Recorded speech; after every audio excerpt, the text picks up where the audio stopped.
following Four Aces production is for mature audiences only. Listener discretion is highly advised.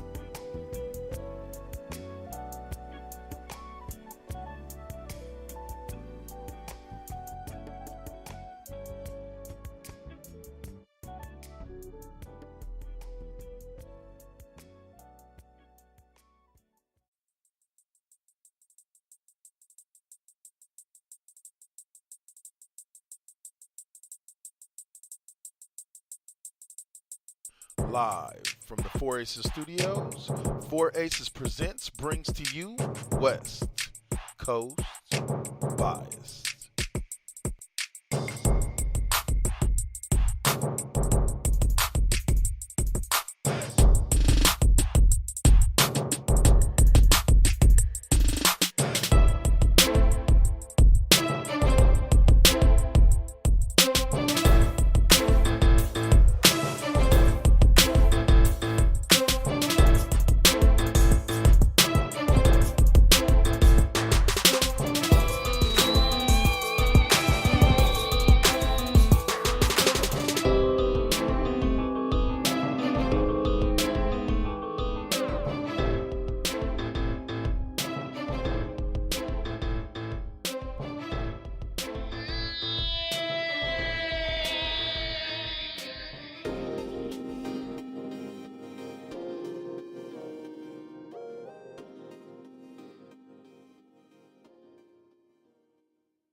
All right.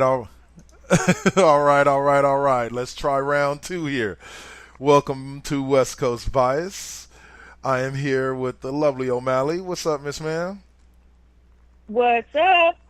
And as y'all know, I am Double K, and we are here to talk a little NFL draft a little later on and a little NBA playoffs right now. Unfortunately, we can't get a hold of Douals right now. Hopefully, we'll get a hold of him a little bit later on in the show so he can put in his 2 cents, because I'm pretty sure he has something to say about that LeBron buzzer beater from the other night. Let's start there. I'll give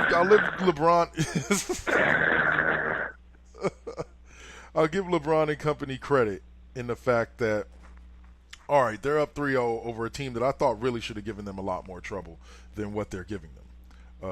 The Raptors seemed like a decent team throughout the season, seemed like a team that could challenge, if not beat, Cleveland. But I guess evidently my expectations and my thoughts on Cleveland but Toronto were way too high.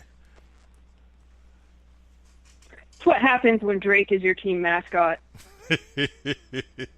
Oh, I love the dig at Drake. Can't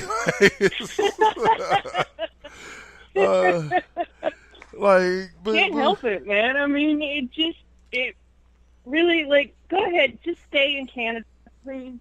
Just stay. You know he's gonna be a Cavs fan as soon as they win that series. Exactly. Nah, him and Braun don't get along, by what I've heard. Really? Good. Then maybe Drake can just go away with the Raptors.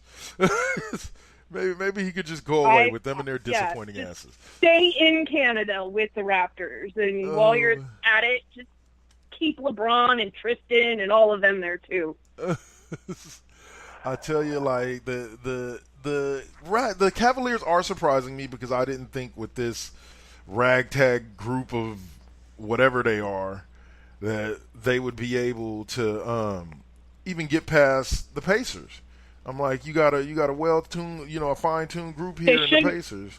According to the 2-minute report, they shouldn't have. I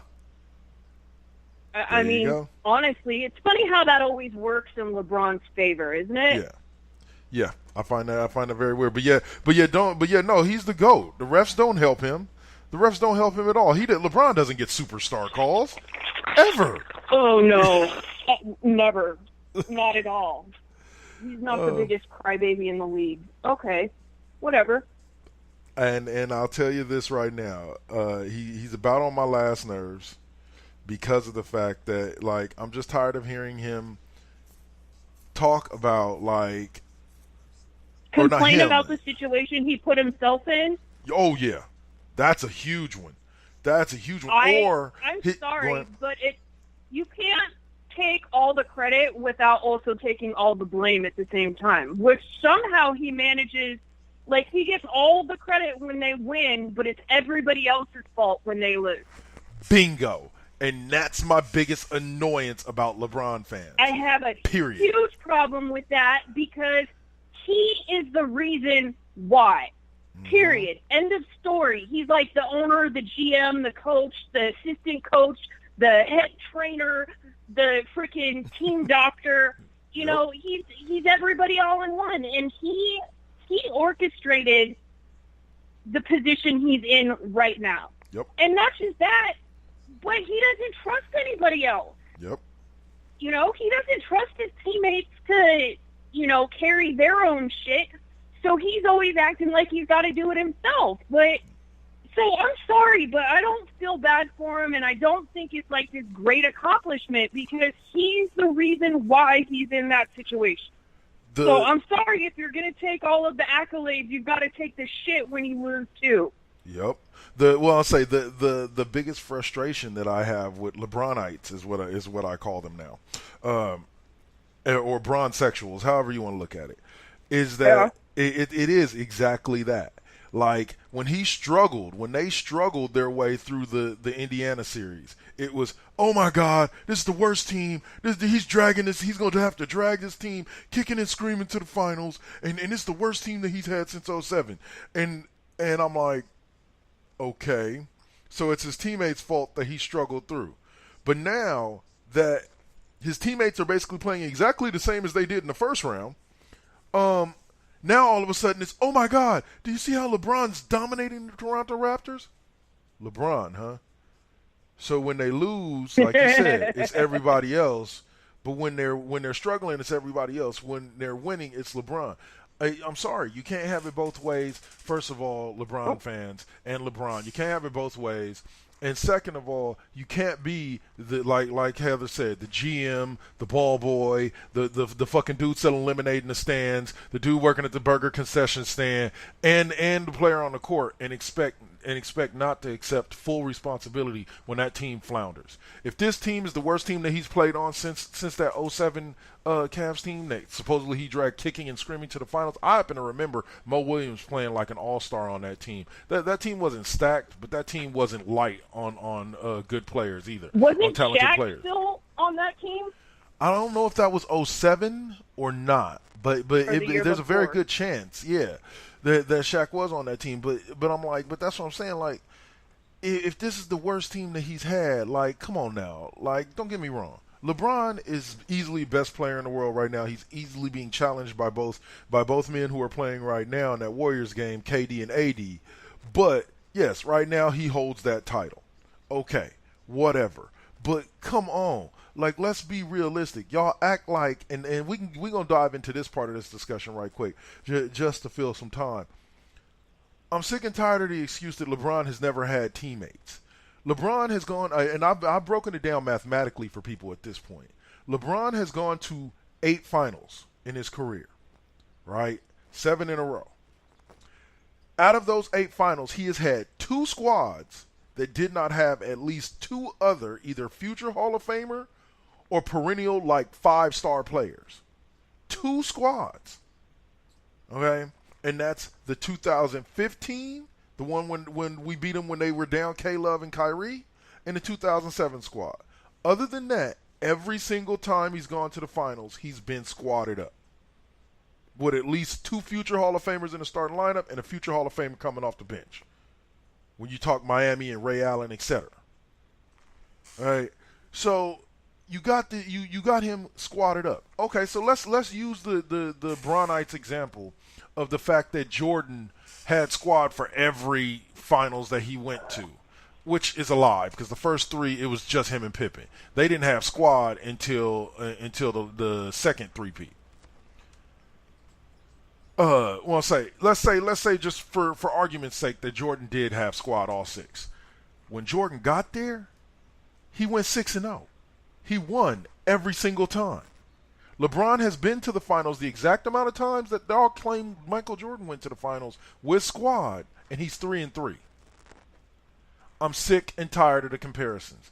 I'm sorry. When all else is equal, championships matter, and at this point, LeBron is lacking, which is why every LeBronite tries to change the narrative of the conversation away from championships because they know they can't win that argument.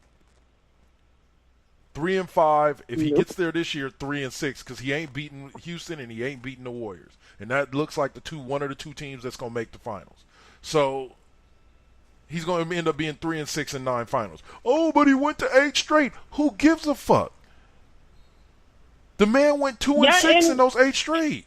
And New England went 16-0 and still lost the Super Bowl. You want to know where if LeBron does get to the finals this year, and if LeBron does get to the finals this year and loses again, you know who he becomes? He becomes Jerry West. And that's about where he belongs in the conversation for greatest of all time. Exactly where Jerry West is. And because I'm sick and tired of people talking about he deserves to be there when Jerry West, when the main reason why Jerry West is not talked about in the conversation for greatest ever is because he went 1-9 in the 10 finals that he went to. So, yeah. You know what I'm saying? It's kind of hard to overlook.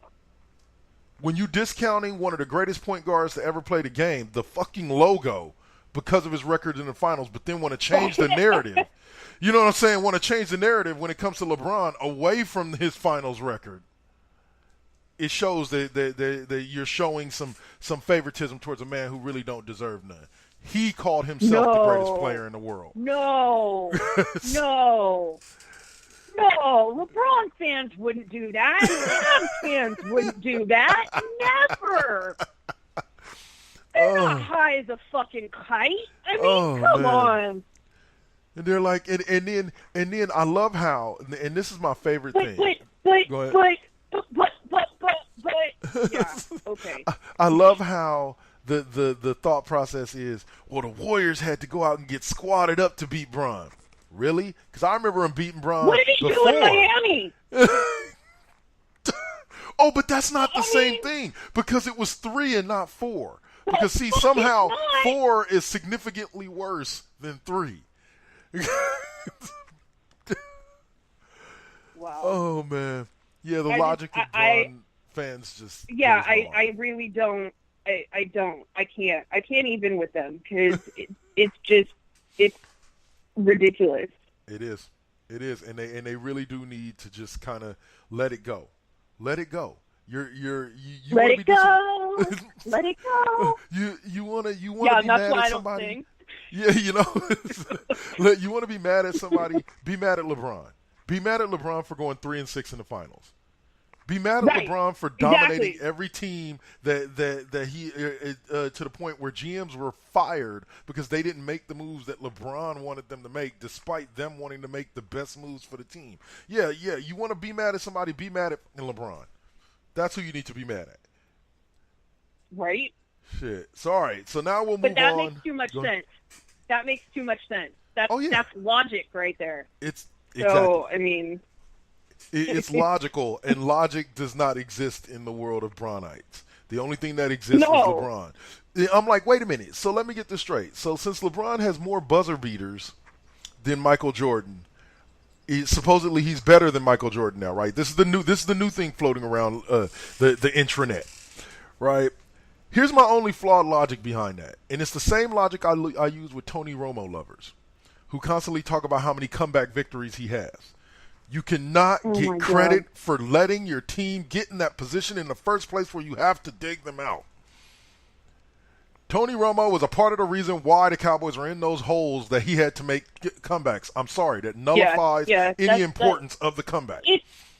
It's not like Derek Carr's comebacks where he was just having to overcome the shitty defense that they had. Right. You know, he didn't put them in the position that they were in. He just had to overcome the points that the defense couldn't keep the other team from putting on the board. It's different with Tony Romo because he would choke. Yep. And he would fuck up, and then he would have to fix that.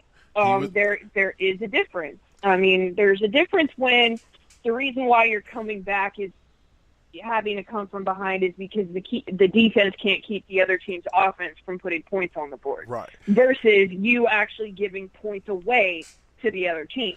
And here's where the point really sticks with basketball. With basketball, you're on the court playing defense too. And if you're the best player in the world, and then once again, LeBronites, listen up, take out your fucking notebooks and take some notes. This is where Michael Jordan separates himself from LeBron James. Michael Jordan is one of the best defenders at the two-guard position to ever play the fucking game. LeBron is nowhere near one of the best defenders to ever play the game. You know what Michael Jordan never did? What's that? He never called himself the best basketball player in the world. He let other people do that. Exactly. See, LeBron has drinking way too much of his own Kool-Aid. And, I mean, I think that my track record on this backs me up when I say I believe in players being humble. Yes. To me, let your game speak for itself, and you don't need to speak on it, period.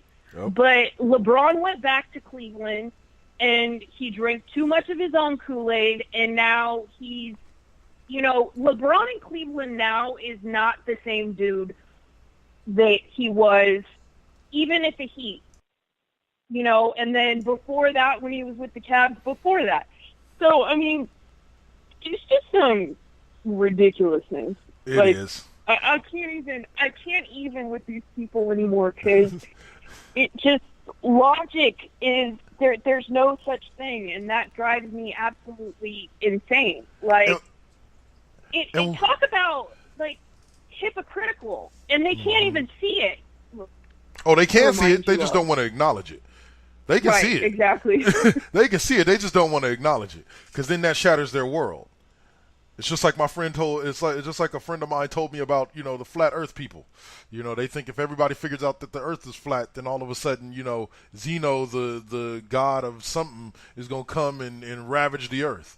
It's just impossible for a LeBron fan to believe that there's any flaw in LeBron. Because to admit that there's a flaw it would mean that he's not the greatest. And in order to continue thinking of him as the greatest, here's where I'll use a term coined by Mr. Suave. Greatest of his generation. Yes, LeBron is the greatest of his generation. But does that mean that the next guy that does it, that passes all of LeBron's records, which, by the way, guys, for those of you thinking that LeBron's records are going to stand for the next 50 years, you're out your fucking mind. Not going to happen. Especially his scoring records and shit like that. All of that shit's going to be surpassed. You look at KD. If KD manages to stay in Golden State for like the next 10 years, a lot of LeBron's playoff records will be broken by KD, especially if we're going to the playoffs every year. Well, and here's the other thing, too, is like people like to compare him and Jordan all the time. First of all, okay, there is no comparison. They're two completely different types of players. Correct. Secondly, you have to also take into account how many more games LeBron is going to have ended up playing by the time he's done because he came straight out of high school. Yep. That's another key point that they forget. There's a huge difference there. Yep. Huge difference there. I would say if you it's like you're comparing apples to oranges. Yep. You can't say, oh, well, he's done this, but he's had more time to do it in. Yep. As far as I'm concerned, if you've done more in less or done just as much in less, you're still ahead of the game because it took him that much longer to get all of that done. Yep. 100%. All right, so I'm going to kind of pause us there because we could do an entire episode bitching about LeBronites. Hold on. Before we pause it, all right. It honestly, it reminds me, and, not to bring up politics, but it reminds me of, like, Sarah Huckabee Sanders and the stuff that she just got grilled the other day on, because she had originally said that Trump knew nothing about the payment and all of this, and so they put her on the spot the other day and said, so did you know and lie to us, or did he lie to you? Like, and then it got to the point of, like, it's like, how can you stand to be in a job where you either have to lie or you're getting lied to? And it's like, nobody's seeing not nobody, but within the group, nobody's seeing what is wrong with this. It's ridiculous. Yep. It truly is. Or I would also align it to Trumpites, who I learned the other day, like will don't give a shit what any of his policies do to anybody else on the planet as long as it benefits them. Like it's the same thing with LeBronites. They don't care what flaws LeBronites are. Yep. As long as he's winning. Yep. As long as he's winning. And one of my favorite phrases is from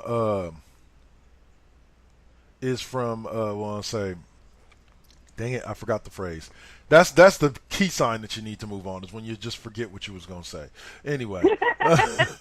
All right, so Boston Philly is the other Eastern Conference matchup. Celtics are looking good, like we talked about a little bit earlier. The Celtics are looking like a bad mamma jamma, and they're looking like a team. I'm dare say they're looking like a team that if they continue to play the way they're playing, they could beat the Cavs, because effectively they're beating a team that's better than the Cavs right now. Yeah, for sure. You know, they are right now beating the Philadelphia 76ers 3-0 after beating them in overtime, which, let's talk a little bit. I guess evidently at the end of regulation when it was still tied, Philly dropped confetti like they had won the game. And then they ended up going in overtime and losing to Boston. Yep, somebody just lost their job on that one. Somebody's not coming back for game 4. But yeah, so which, I'll ask you this question. Which surprises you more? How well Boston is playing or how poor Philly is playing? A little bit of both.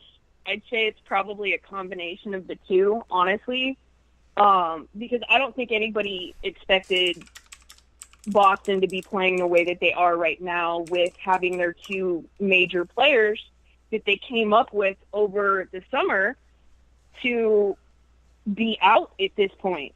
Yeah. And to be in the position where they're at. And then Philly, who, I mean, really should be walking away with the Eastern Conference at this point, is looking like trash. Yeah. So, I mean, it's just garbage. Dumpster fire. Like, I don't know what happened. Message to Ben Simmons, one Mr. Ben Simmons. Yeah, you just pretty much shitted your Rookie of the Year chance down the drain.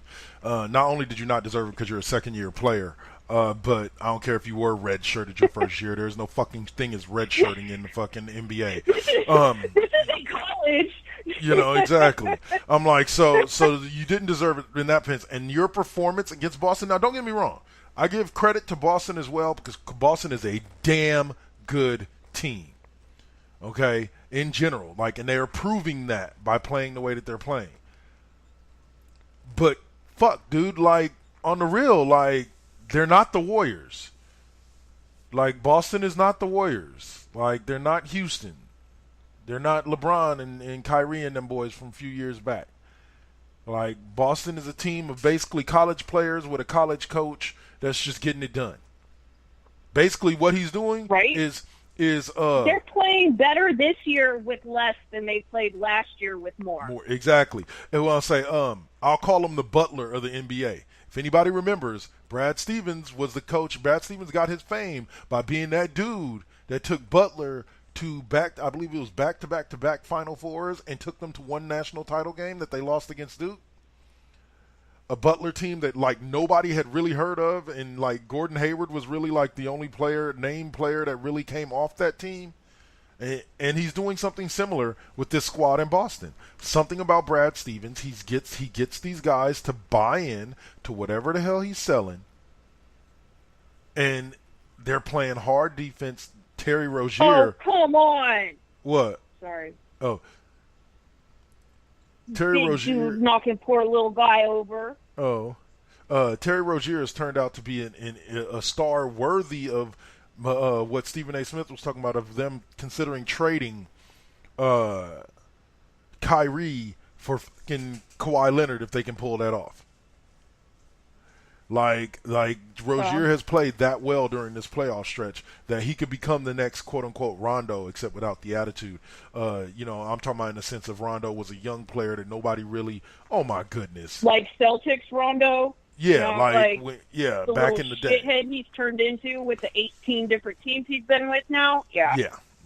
But like he is a straight up beast. And the kid can play, and you combine him now. To me, that's a scary lineup. You have him. What was it? What was the line? It was him, like Marcus Smart at the 2 guard, Gordon Hayward at the 3, Kawhi Leonard at the 4, or you run Kawhi at the 3, Kawhi Leonard at the 3, Gordon Hayward at the 2, Al Horford at the 4, and then there was somebody else at the 5. You could do that. You move on from Kyrie, and you've got a pretty solid squad there. Not to mention, defensively, they're going to be a beast to handle. So, the Boston team that I'm seeing right now, here's the thing about it. I'm already seeing this trip or this Eastern Conference shaping up to LeBron reaching the finals, just by the way the Toronto series is going. I don't want that. I would much rather see Boston. I'll be honest with you. I would be completely okay with a Warriors-Boston or a Houston-Boston finals. Completely okay with that. Well, we already won the best 2 of 3, so, I mean, we're up in championships over the Cavs anyway. So, yeah. I mean, at least it would change it up some. Yeah. Because people are going to start getting to the point where they're like, oh, God, it's the Cavs and the Warriors again, Sure. So, I mean, it would be interesting.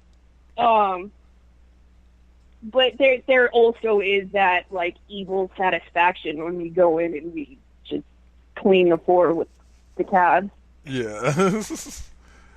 Oh, my goodness. Like, you know how I've shut up so many you know how I've shut up so many Cavs fans is by telling them point blank and simple.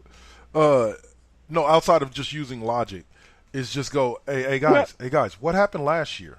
Like LeBron was squatted up, right? Everybody was healthy last year, right? Right. So what happened? Yeah. And they go, oh man, well y'all had to, yeah. No. I'm not talking about what the Warriors did. I know what the Warriors did. They ate the Cavs for breakfast. I'm asking you what happened to the Cavs. Because I thought, as long as LeBron got squad, and LeBron had squad, and still got ran out the building. So I'm still trying to figure out here, like what happened. And then normally it ends up with the Cavs fans saying, fuck you, and not talking to me anymore. Well, I'm sorry. LeBron got there. That actually seems like a positive for you.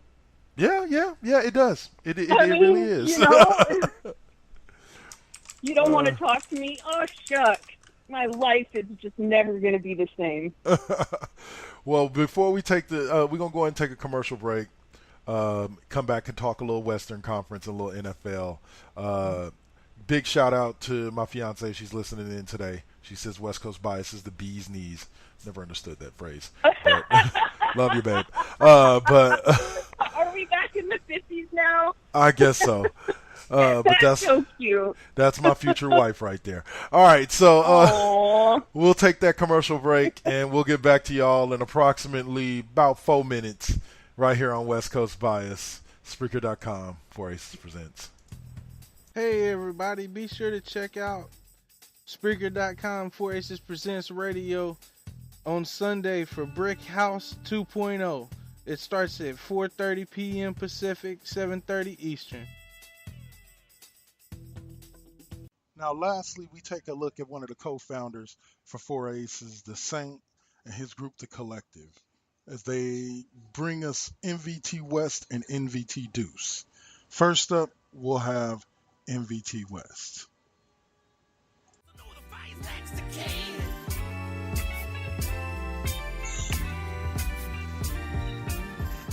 Ladies and gentlemen, everybody around the world, I welcome you to the season premiere and the Spreaker premiere of 4Aces Presents Now versus Then West, where the West Coast has it in.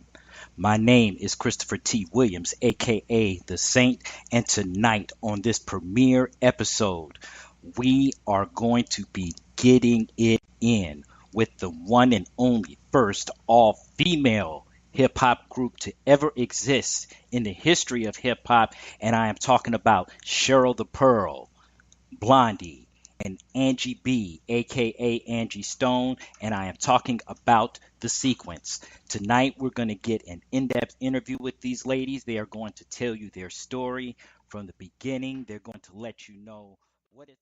Now, you can normally catch NVT West on Wednesday nights at 9 p.m. The next show you can catch pretty much at random on any given night between 9 and midnight on the 4 Aces Presents Network, and that's NVT Deuce.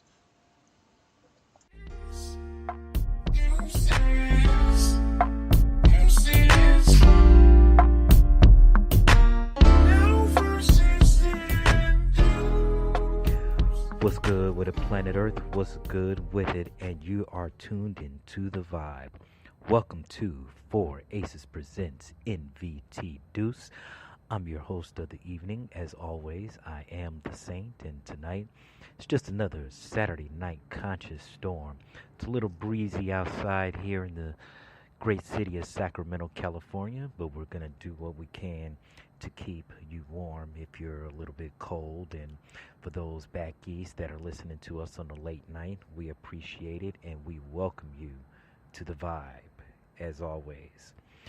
Tonight we're going to kind of mix it up a little bit with the music, but there are a couple of announcements that I'm going to be making.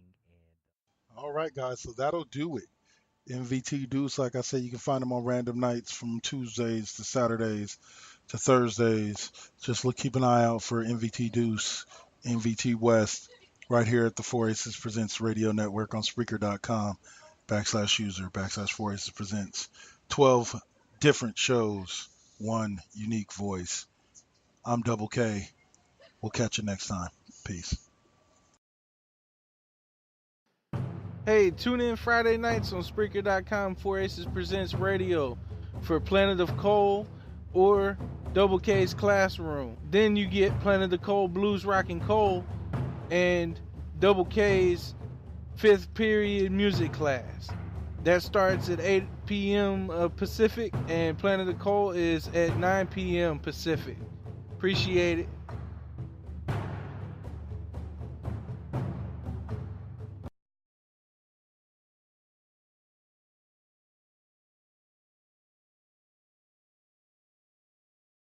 All right, and we are back to talk more basketball. That's right, you get a bonus dosage of basketball before we dig into that NFL draft. We're going to talk a little Western Conference because, of course, we are West Coast biased and we cannot not talk about the Warriors. Come on now, that just wouldn't be right. Right. I So mean, it wouldn't be an episode of West Coast Bias if we didn't talk about the Warriors. if we didn't, damn right. So right now the Warriors are up by 8. Looks like going into halftime, maybe 5 if the Pelicans hit a 3. But they're playing savage defense. They're getting in the Pelicans' faces. I'm sorry. How was that not traveling? I mean, he ran like half the court with the ball in his hands. Oh man, you know the refs call what the refs want to call. You know that. Okay, I'm sorry. I have to get this out. But am I the only one when Davis goes up for a free throw? I'm like, 1, ha ha ha ha, 2, ha ha ha ha. Yeah. Oh man, yeah, you're not the only one. I can see that. I can't tell if it's, I go back and forth. Like it's, he reminds me of the Count from Sesame Street or Frida Kahlo. So it's just like he's really got to do something about that brow. That like, brow. I know, and he's with that brow like Trump is with his hair. Oh my goodness. And neither of them are a good look, people. I don't care if it's what you're known for. It's not a good thing to be known for. No. You're not known for it because your eyebrows are on fleek. It's because you look like a jackass. Oh. But whatever. Yeah, but evidently he seems to like it. I don't know, but I don't get it. Like, I'm not big on his brow. Maybe But, that's where all of his mojo comes from. maybe it's like Austin Powers. Yep, that's his mojo. But it's not gonna matter. He doesn't want to cut his hair because he'd be like Samson. Because unfortunately, they for another year ran into the Warriors. After sweeping the Blazers, which was a big surprise to everybody except for maybe me and like 5 other people. Like, after game 1, the sweep didn't surprise me. I'll say it like that. I had the Blazers going into that series, but after game 1, I was like, okay, the Pelicans got this. I don't know what Blazers team is showing up, but that ain't the Blazers team that I thought was going to show up. Right. But everybody, and here's where I got something to say right quick to one Mr. Max Kellerman, and I'll probably be repeating this on my NBA edition of Double K's Classroom on Monday. But Mr. Kellerman, yeah, you're killing me here, dog. Like, normally I support damn near everything you say. Like, I'm all about, when it comes to the Colin Kaepernick situation, man, we're on such the same page. We reading the same line. I feel you. But, man, when it comes to these Warriors, man, and your faith in Houston, like, I don't understand. Like, you're sitting here talking about playoff Rondo is showing up and Drew Holiday is going to shut down Klay Thompson and wondering why Stephen A. Smith is laughing at your ass. But I'm like, and picking the Pelicans to win this series, and I'm like, how? Like, you haven't noticed that this is a completely different Warriors team that finished down the stretch. Like, just watch them play. Yeah. This is a completely different Warriors team. So I'm like, so the fact of the matter is, no, the Pelicans never stood a chance. Like, this was not going to be their series. This was not going to be something where they were going to win something. This was going to be their consolation prize for getting to the second round. Go home, Pelicans. You're drunk. Pretty much. Now, I will admit that a lot of that has helped. I think this would have been, I will agree with Max Kellerman on this. This would have been more of a series had Steph not come back game 2. But we've known all along that Steph was going to come back in the first couple of games of this series. So it's not like this was an unknown fact. You know, the round 2 was when Steph was going to be. He had sat out long enough. Round 2 was going to be when he came back. So, yes, I admit this is probably a little bit different of a series. But here's the thing about it. That the first round series against San Antonio, despite San Antonio being without Kawhi Leonard, it proved to me that this team can win without Steph. And they can win in the playoffs without Steph.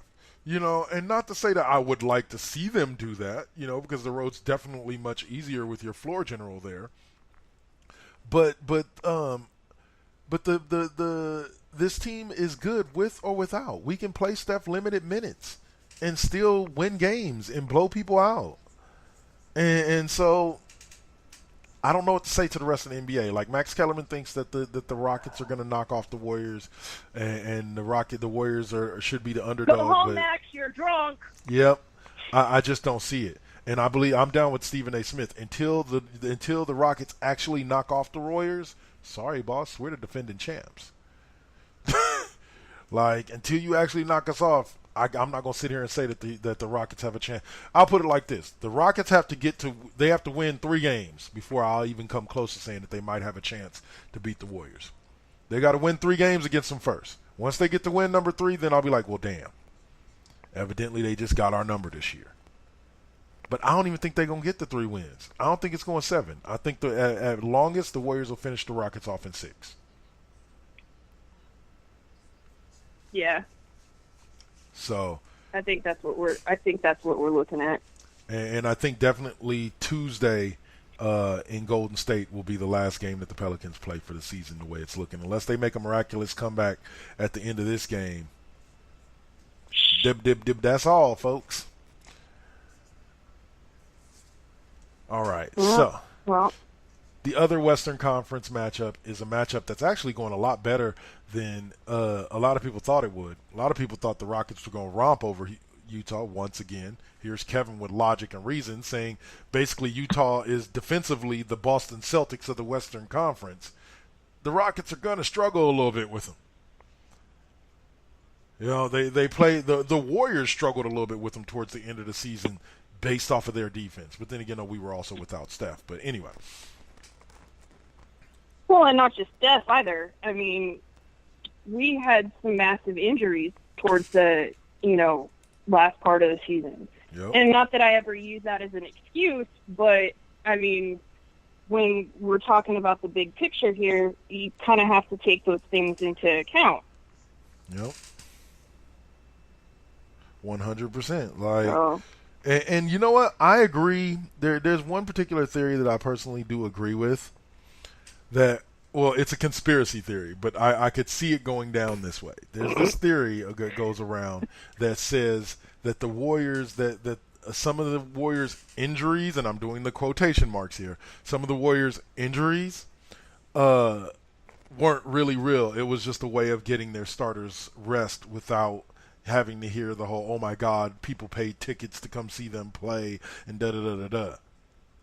It was a way to get around that by just saying, oh, well, they're injured and we're putting them on there. They're not going to play for a few games, for 5 or 10 games or whatever.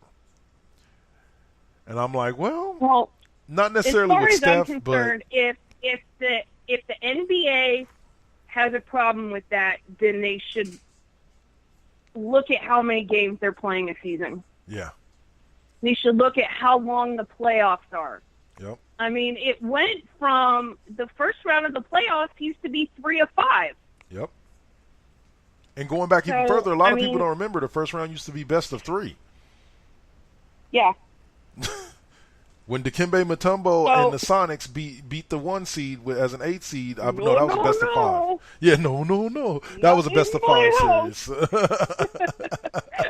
But anyway, yeah, you're dead on right. Like, bring it back to a 3-game series. But in contrast, baseball, if you're listening, you need to take the wild card round and make it a best of 3. Yeah. I think that would make that better. But anyway, but yeah, so it's also, I mean, that makes sense. Whereas, this doesn't. Because I mean, baseball's not the pace that the only player on the team who would really be affected would be the pitchers. Yeah. Because they don't usually pitch. Well, I mean, unless you're freaking Mad Bum. Yeah. Pitchers don't normally. Yeah. But that's also how you burn out quickly. Yeah. So, I mean, but it's like if the NBA has a problem, then they need to restructure, the season, the playoffs, something. Because at the end of the day, these players are still human. Yeah. And they have to think about, like, long term. Yeah. Big time.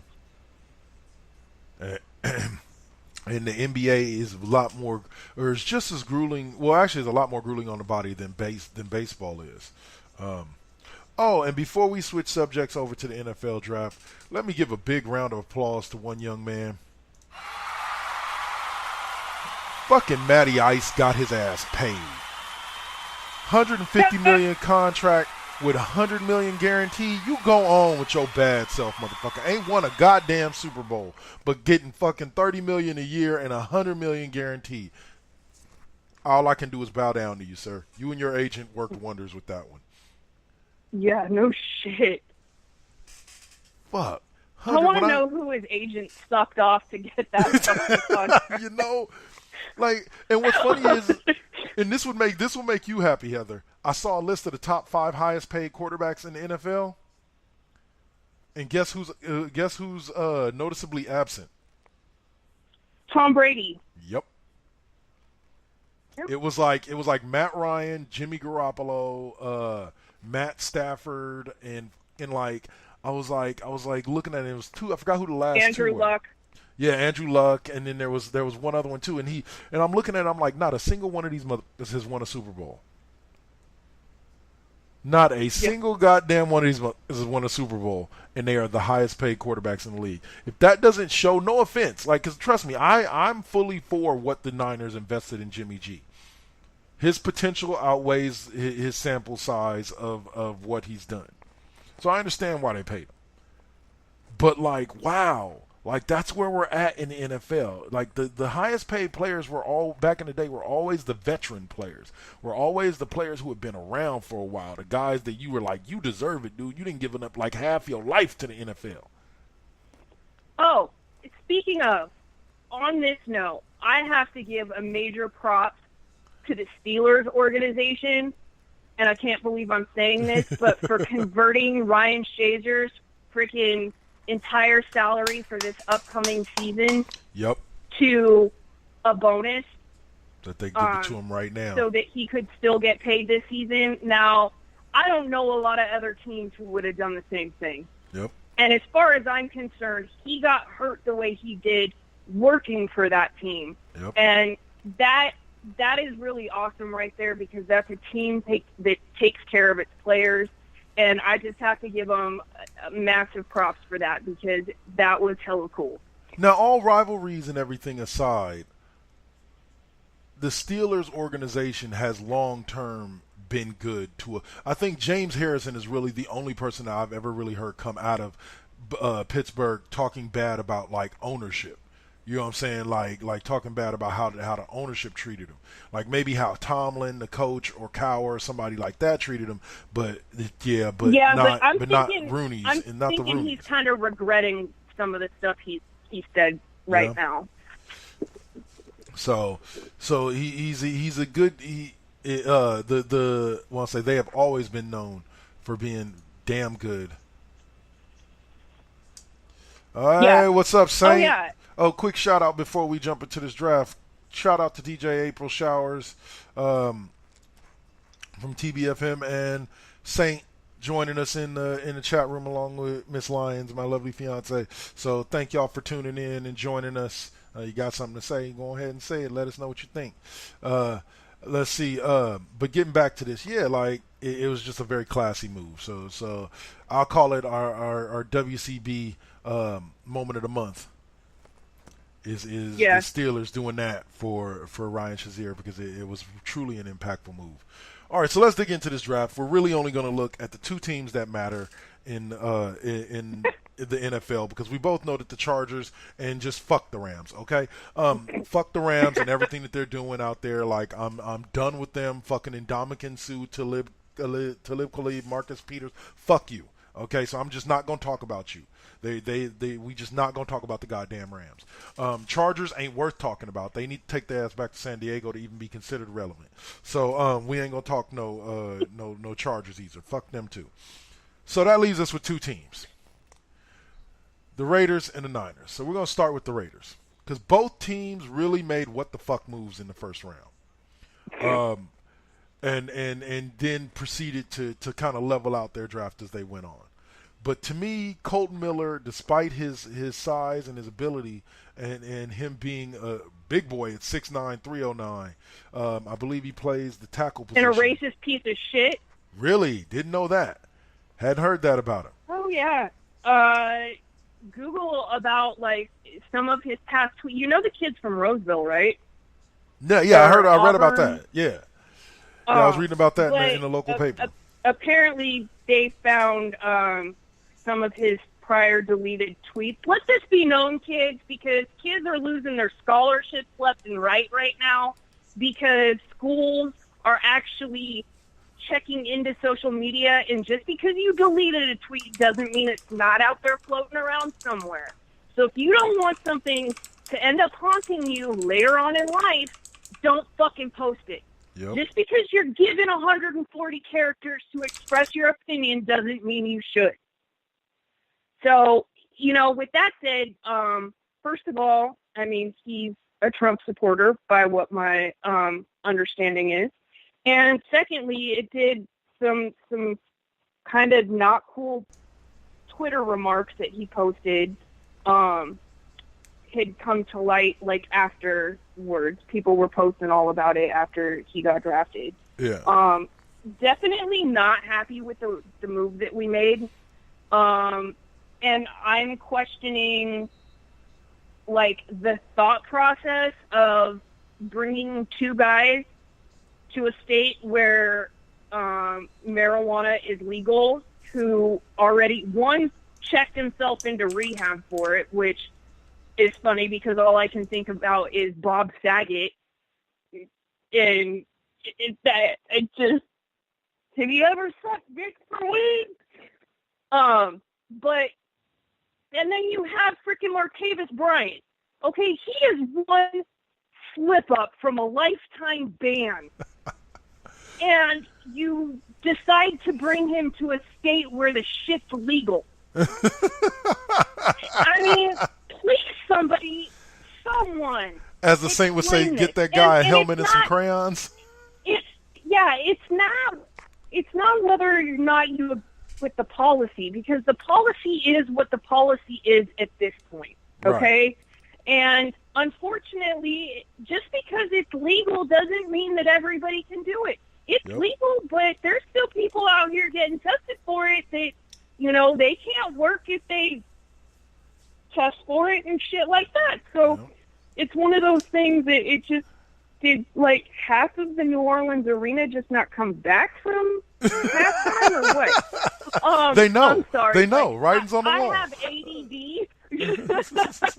But, I mean, I really am questioning the move on bringing in two players who have very well-known troubles with marijuana to a state where it's completely legal. I question. Sense. I still have not drank the Gruden 2.0 Kool-Aid. I was just going to ask you that. For me, the jury is out on Gruden 2.0, and even more so, Clay, even more so after this draft, to be quite honest with you. Because any of you out there, I'm sorry, if you think that Reggie McKenzie had anything to do with that draft, you are wrong. Word has it that Gruden is taking over from McKenzie as GM now. Yeah. Like, basically. Yeah.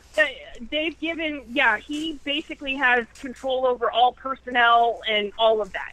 Yeah. My personal opinion is that, especially depending on how this season works out, McKenzie won't be with the team next year. Because, I mean, why pay for a position that's basically obsolete? Yep. And John Gruden is looking to be the next Bill Belichick. He's always said that. That was part of the reason why he took the hiatus, is because he wanted to be able to be GM and coach. And no team was offering him that. Well, the Raiders got desperate enough to offer it to him. Like Al Davis, not like, why did we have to go with Bill Belichick? But whatever. All right. Sorry, didn't mean to offend you there. Well, but okay. So running through the Raiders, and Colton was not the only controversial pick that the Raiders had. I've been reading articles about that kid Arden Key that they took in the third round. Maurice Hurst out of Michigan.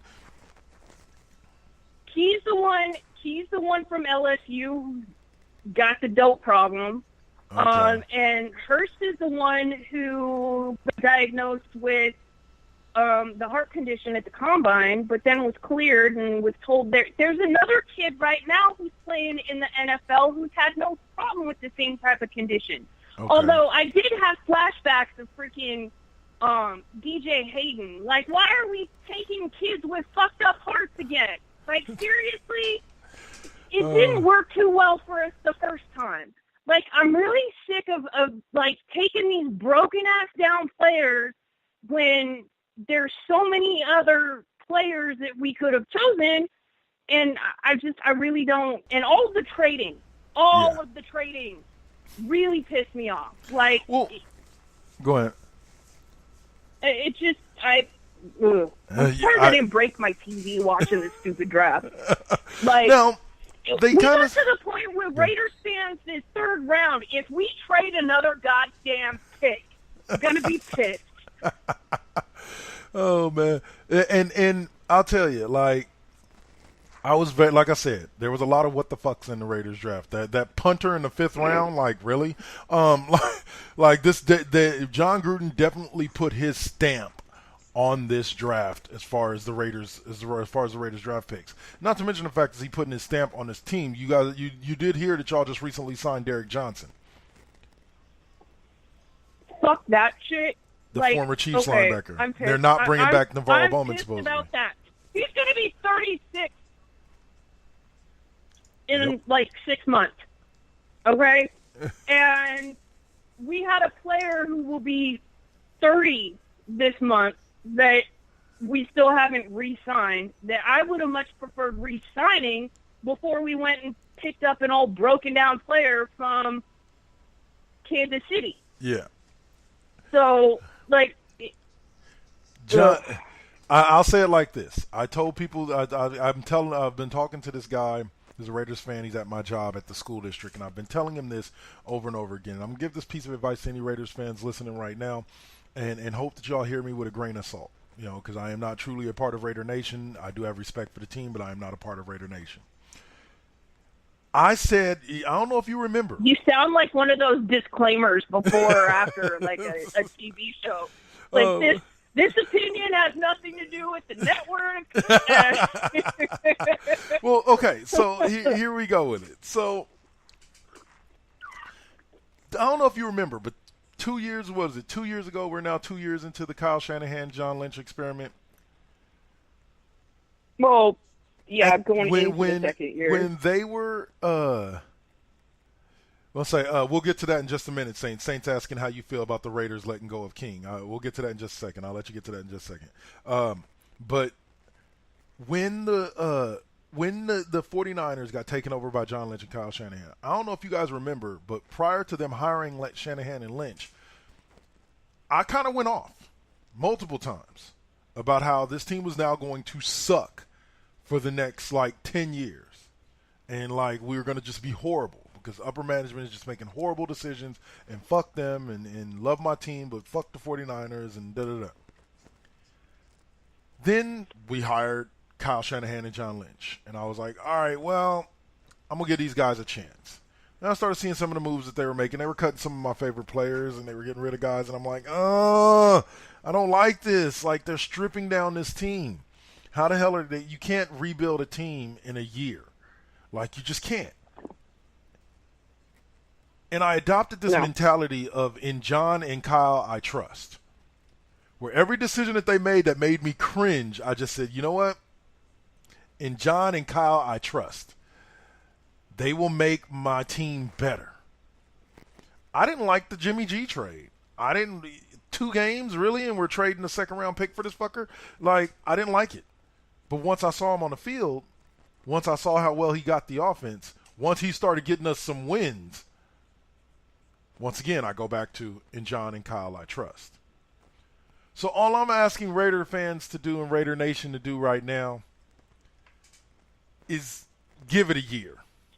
If this team is no better next year than they were last year, give John Gruden the business.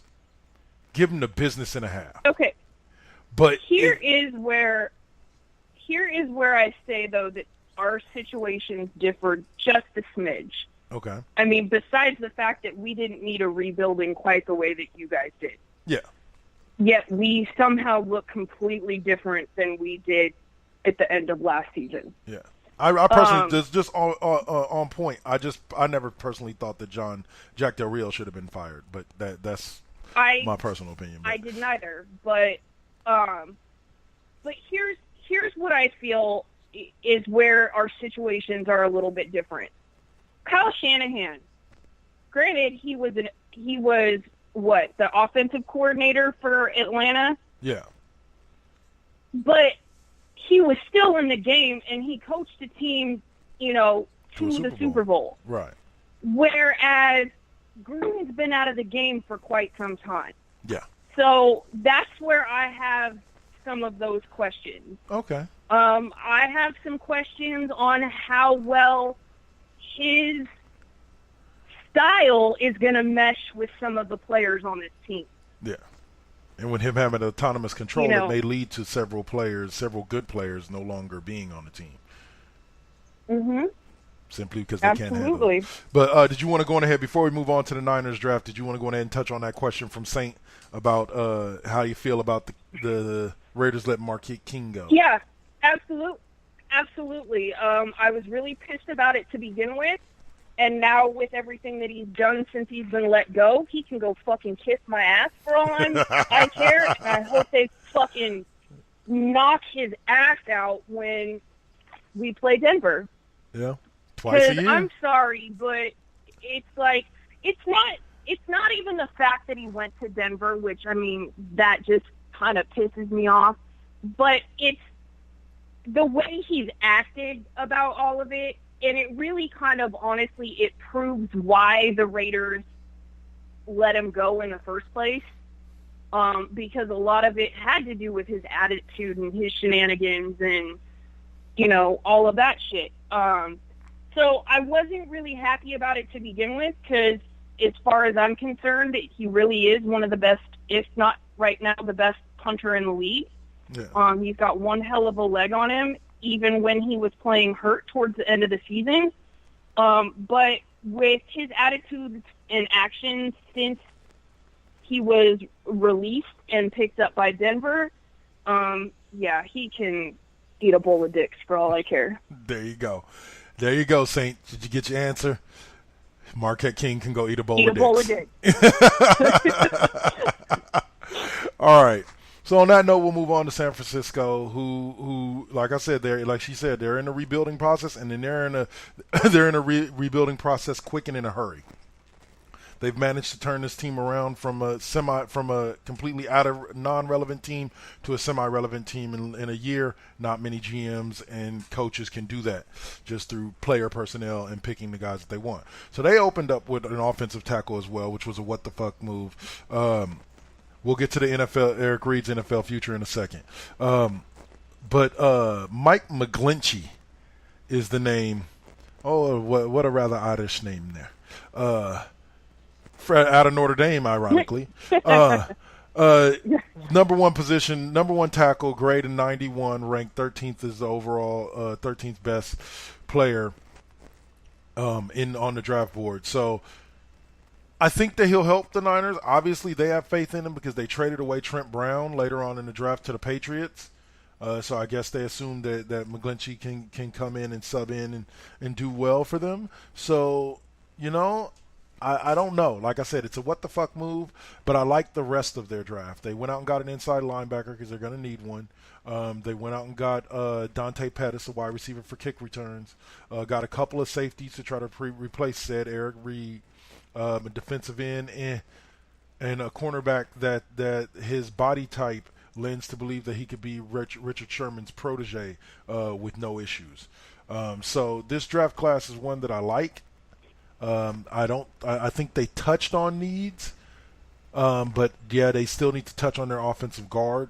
But they can do that throughout the offseason still by picking up somebody in free agency. They still got plenty of money there, even with signing Jimmy G and all that. The kind of sneaker guy for me is their last pick, Richie James. That kid's supposed to be a pretty beast of a wide receiver. And before we get to Eric Reid, I want your thoughts on their draft, and then I want your thoughts on whether or not the Niners should bring in Dez Bryant, because there's talk of that happening. No one should bring in Dez Bryant. I mean, most of the teams right now are refusing to even pay him the league minimum. So that should really tell you. Yeah. Like, I love the NFL memes posted like yesterday or the day before. They said the most savage like auto mechanic or whatever was added again and said, because their sign said now hiring unless you're Dez Bryant. Damn. So, that was pretty awesome. Yeah. But you know, I kind of feel like they ignored some of the areas like how I felt with the Raiders, like with their first draft pick. I'm sorry, but our biggest need is defense. Yeah. And everybody's like, oh, well, someone to protect Carr. And I'm like, the best protection for Carr is a better fucking defense. Yep. Anything to keep him off that field for as long as possible. You know, it just, but, you know, it's interesting. I'm one of those, I think that the contract for Jimmy G is a little questionable. Just because whereas you kind of feel like regardless of the sample size, I'm looking at the sample size. Yeah. That's probably because I'm still like in grad school mode, and that's like what we're concerned about, and like the generalizability of, all of that. And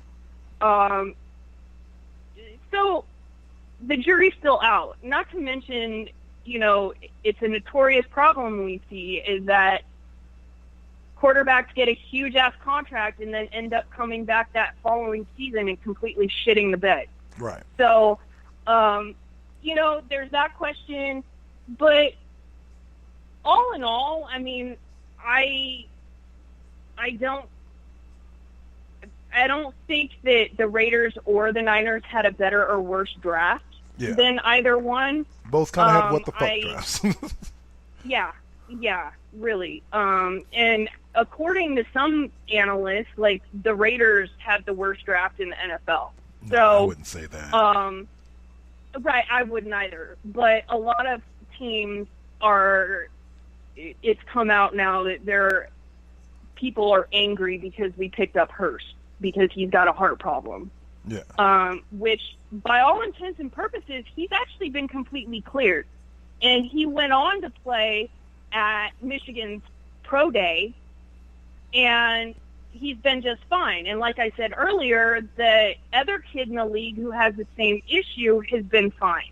Yep. So, if the kid wants to play, I think what it is other teams are just pissed because he's first-round talent that we got, in the third or fourth round?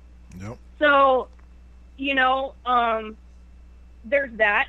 But it could have been worse. It could have been better. As far as I'm concerned, this year's draft class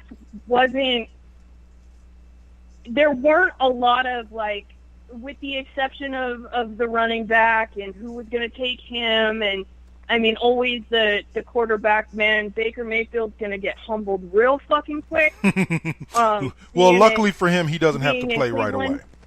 He doesn't have to play right away. Tyrod Taylor will most likely end up being the starter for them next year. Luckily for Baker Mayfield. Well, luckily for Baker Mayfield would have been not being picked by freaking Cleveland, but true, it is what it very is. True. You're not getting any disagreement out of me there. What could have been Baker Mayfield's glorious NFL career? Yeah. But it's not. The draft just didn't seem as flashy or exciting this year. There weren't as many really huge standouts. I don't feel like we've had in some of the years past. There wasn't that Khalil Mack or, some of the other players. It just, I don't know. It was kind of dull for me a little bit this year. But, again, could have been worse, could have been better. And jury is still out on Gruden 2.0. I have yet to drink the Kool-Aid, and we shall see how the season goes.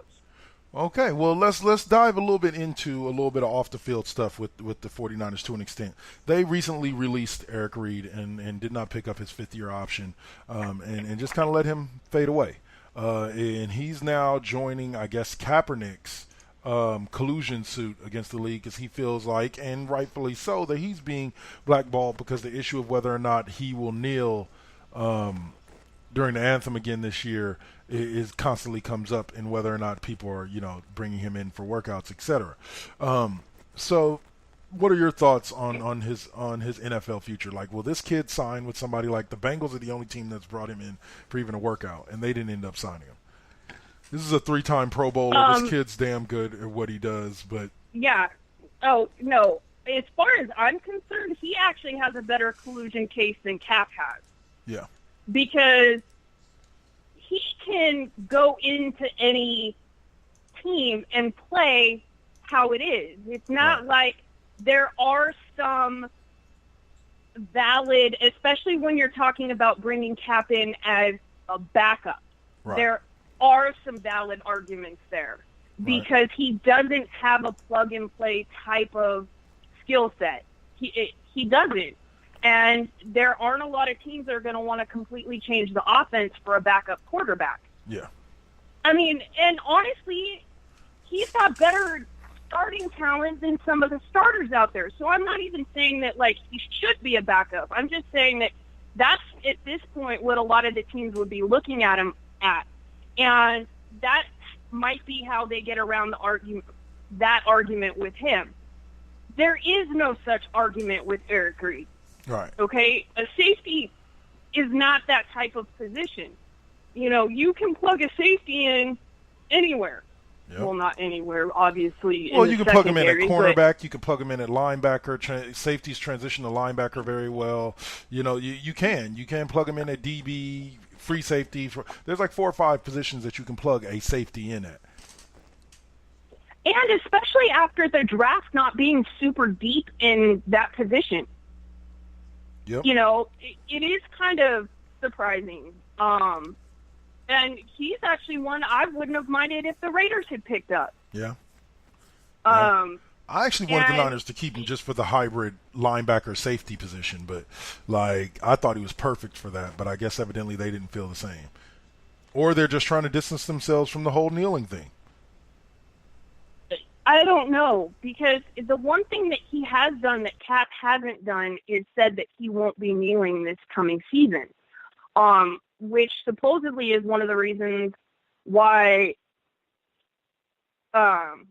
Seattle put Cap's tryout on hold, is because he wouldn't give them an answer one way or the other on what he was going to do. So it's, you know, it's a weird situation. Personally, I think that, you know, Reed's got a better collusion case than Cap, because there's no valid excuse at this point. There really isn't. Right. So I'm kind of blown away at this point. So yeah. We'll see what happens, but that's what happens when you have a bunch of old rich men who donated and voted for Trump running these teams. Yep. And that is and don't get me wrong, like when she says that Eric Reed has a better case than Cap, she's right. On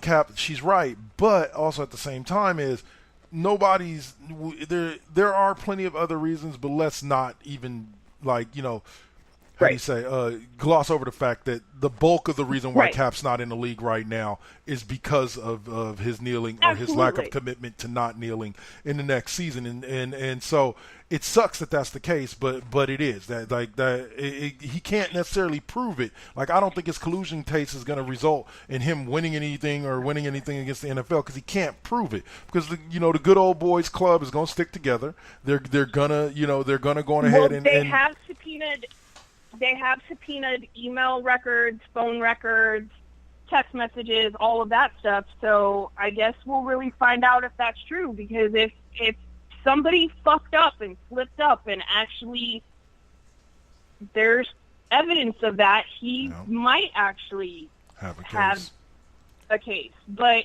and again, exactly what you said. We know why Cap's not working right now. Right. You know, my point is just kind of looking at it from a full all-around picture, is that with as flimsy as it may be, there is still a somewhat valid argument that he had as far as play. Yeah. There isn't that argument whatsoever for Eric Reed. Right. There's just not. So that's kind of just where I was going with there, because, I mean, we all know, everybody knows why Cap doesn't have a job right now. Yeah. Period. It's just common sense. I do say that, and I will say yes. Has Kaepernick bitten himself in the foot on several occasions? Yeah, like, I'll say it like this, and a lot of people may disagree. Why say you're not? I understand your principle, but if you truly want to play back in NFL, you made your point. You got to the pinnacle. You know, people heard you. A lot of the right people heard you. Why continue it on by filing the lawsuit? You see what I'm saying? Why not just say, no, I'm not going to kneel anymore? Which I thought he did shortly after the end of the season. That he said if he got signed somewhere, he wasn't going to kneel this upcoming season. So it's like, I thought he had said that last season. Yeah. And so, like, I get it, but it's like, bro, at this point, with this collusion suit, you're basically cutting off your nose to spite your face. And I understand the point he's trying to make, but you're pretty much sealing the fact that no NFL team is going to sign you. And if you do, you're most likely going to end up in a place like Cleveland as a third-string quarterback that gets activated like once all season.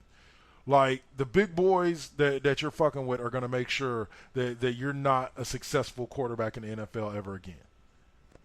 And unfortunately, because they're such a, close the ranks, good old boys club, 9 chances out of 10 they're going to get away with it. So the lawsuit is good for you if you manage to find somebody or you catch somebody slipping. But if it doesn't result in a conviction of any or of the NFL, if it doesn't result in any type of result in your favor, you've pretty much written your exile out the league. You're done. Yeah. And it sucks to say that, but it's the truth.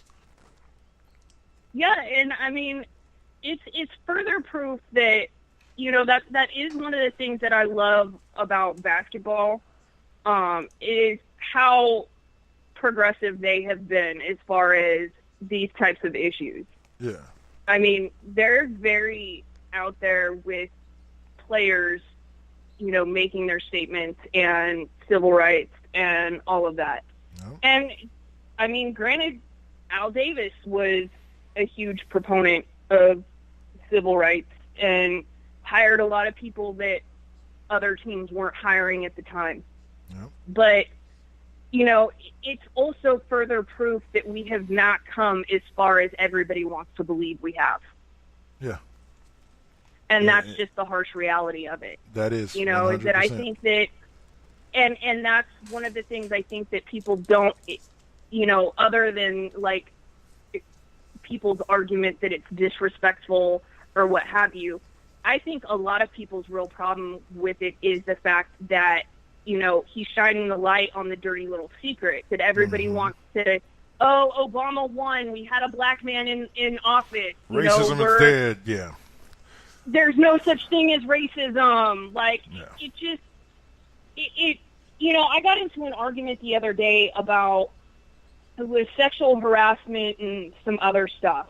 Yeah. And as far as I'm concerned, a man trying to tell a woman about sexual harassment and what has or what hasn't happened or what they have experienced or what that's felt like would be either me or another white person or whatever trying to say that they know what it feels like to be a person of color in the United States right now. To an extent. It just, you can't, you can't.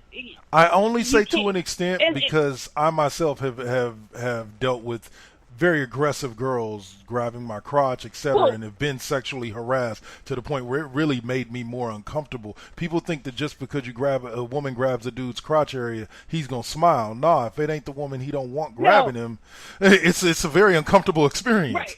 Right. and I'm not saying that doesn't happen, but like it doesn't happen in the workplace like it does. For females. Right. And when people sit there and say, well, why didn't they say anything? Well, because these people are in positions of power and could effectively blackball them, have them, ruin their career, which Harvey Weinstein actually managed to do.